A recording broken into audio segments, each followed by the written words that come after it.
Je me souviens encore du bruit sec du verre qui se brise contre le marbre.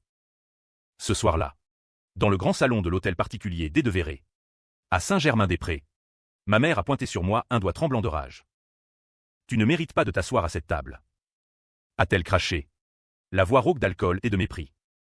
Et devant 24 invités figés, elle a renversé mon assiette de faisan sur la nappe blanche. Je n'ai pas pleuré.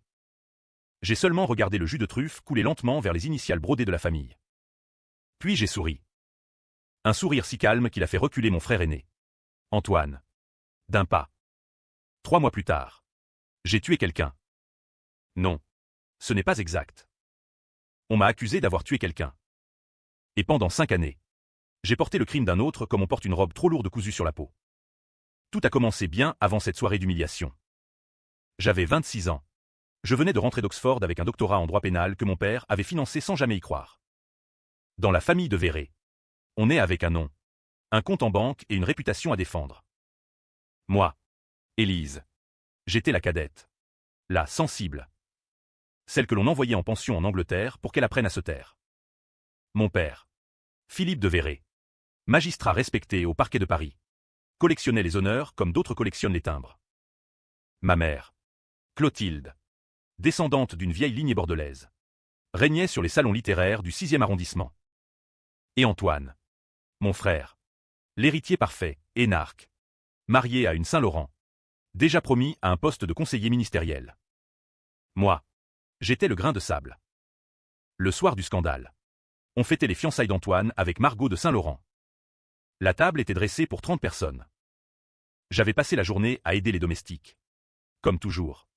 Parce que ça m'occupait. Vers minuit, un cri a déchiré la maison. On a retrouvé Victor Langlois, l'associé de mon père depuis 20 ans, effondré dans la bibliothèque. Une lettre au pennet plantée dans la carotide. Le sang avait giclé sur les reliures en cuir des éditions originales. J'étais seul avec lui 5 minutes plus tôt. On m'avait vu entrer.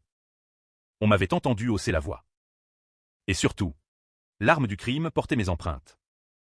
Pourquoi étais-je entré dans la bibliothèque? Parce que Victor, ivre, m'avait attrapé par le poignet dans le couloir et m'avait murmuré à l'oreille. Ton frère a bien de la chance que tu sois là pour porter le chapeau. Petite. J'avais dégagé mon bras. Furieuse.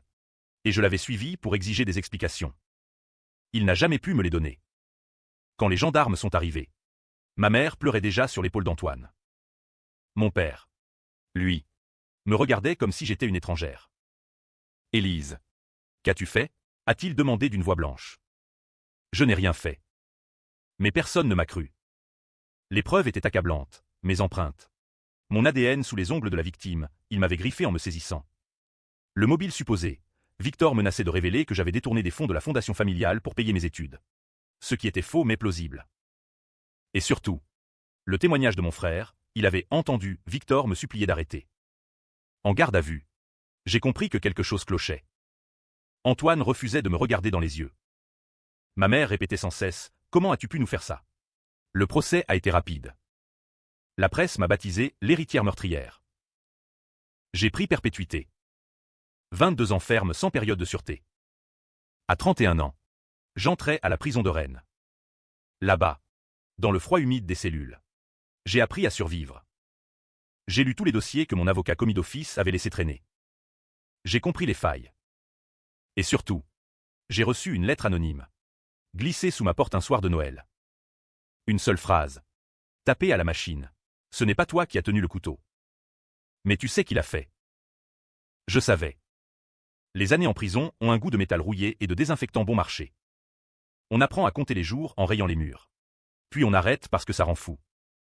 Moi, j'ai compté autre chose, les incohérences. Victor Langlois n'était pas seulement l'associé de mon père. Il était son ombre. Les deux hommes avaient bâti leur fortune sur une série de montages offshore dans les années 90.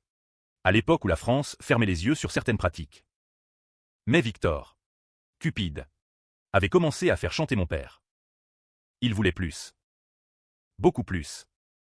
La nuit du crime, Victor avait prévu de tout révéler lors du dîner. Une bombe qui aurait détruit la réputation des de Véret. Mon père le savait. Antoine aussi. J'ai reconstitué la scène des centaines de fois dans ma tête. Antoine avait surpris une conversation téléphonique entre Victor et un journaliste du Canard enchaîné. Paniqué, Il avait averti notre père. Ensemble, ils avaient décidé d'agir. Mais ils avaient besoin d'un coupable. Moi. Le plan était diabolique dans sa simplicité. Antoine avait convaincu Victor de me parler en privé, prétextant que la petite Élise pouvait être achetée. Victor, ivre et arrogant, avait accepté. Il m'avait attiré dans la bibliothèque. Là, Antoine l'attendait, caché derrière les rideaux. Le coup a été porté par derrière. Rapide. Propre. Puis Antoine a essuyé le manche sur mes mains pendant que j'étais encore sous le choc. Il a même pris soin de me griffer le bras pour laisser mon ADN sous les ongles de la victime. Quand j'ai crié, il était déjà sorti par la porte de service.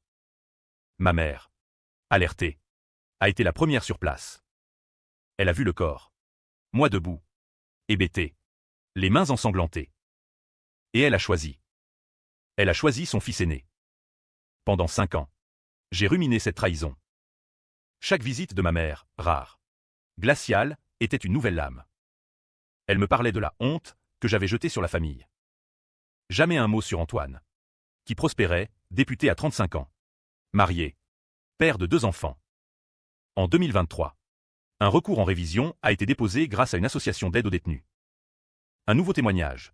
Une domestique licenciée juste après le drame avait vu Antoine sortir de la bibliothèque par derrière, les manches tachées. Mais le témoignage a été jugé tardif et intéressé. Refus. C'est là que j'ai décidé. Si la justice ne voulait pas de la vérité, je la ferai moi-même. En 2024, une remise de peine pour bonne conduite m'a libéré après 9 ans.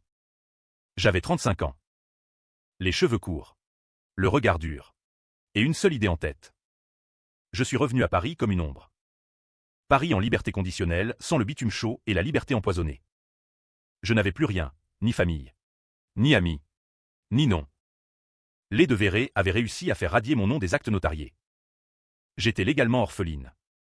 J'ai loué une chambre de bonne sous un faux nom dans le 18e. J'ai trouvé un travail de nuit dans une imprimerie. Et j'ai commencé à observer. Antoine habitait désormais l'hôtel particulier familial. Rénové avec goût. Margot organisait des dîners pour ministres et PDG.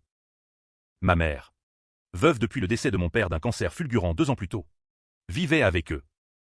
Elle avait maigri, vieilli, mais conservait cette raideur aristocratique qui m'avait toujours terrifié. Je les ai suivis pendant des mois. J'ai appris leurs habitudes.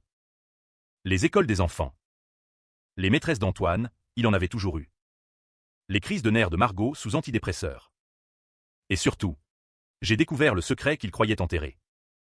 Victor Langlois avait laissé une assurance vie, une clé USB cachée dans un coffre bancaire suisse, contenant toutes les preuves de leur malversation passée. Mon père l'avait récupérée avant sa mort.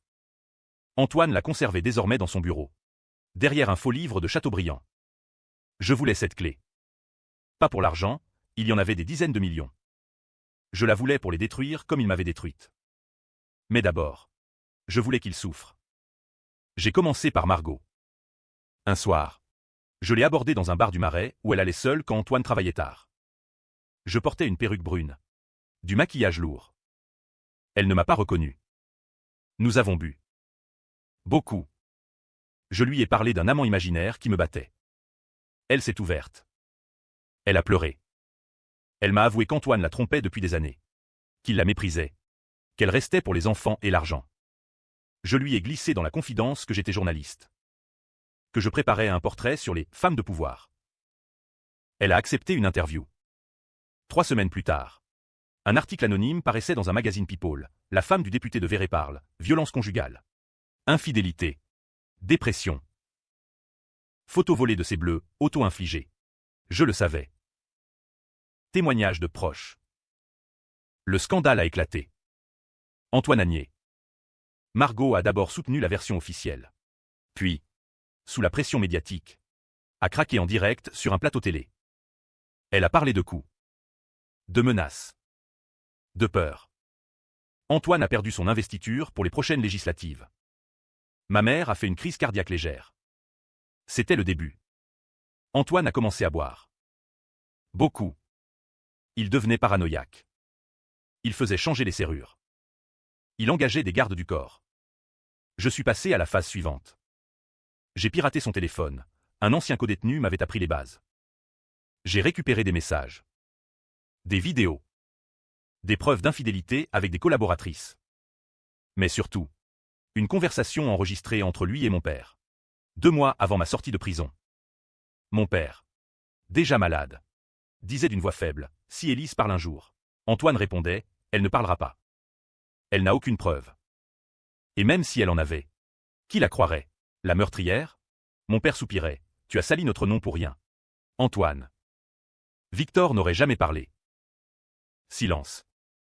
Puis Antoine, c'était nécessaire.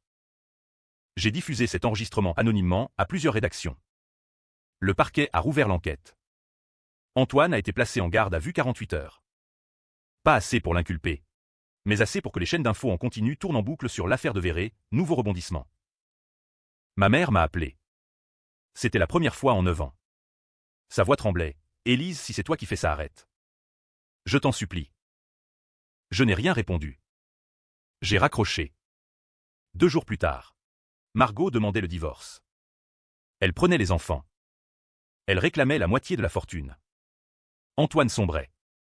Je suis entré dans la maison une nuit de novembre. J'avais gardé une clé de la porte de service, il n'avait jamais pensé à changer cette serrure-là. Je suis monté au bureau. J'ai trouvé la clé USB derrière Chateaubriand. Et là, j'ai hésité. Sur cette clé, il y avait aussi les preuves contre mon père. Des dizaines de millions détournés. Des pots de vin. Des vies ruinées. Si je la remettais à la justice, toute la famille tombait. Ma mère aussi. Les enfants d'Antoine grandiraient avec un père en prison et un grand-père corrompu. Je pouvais tout détruire. Ou je pouvais choisir une autre vengeance. J'ai convoqué Antoine. Un message anonyme, bibliothèque.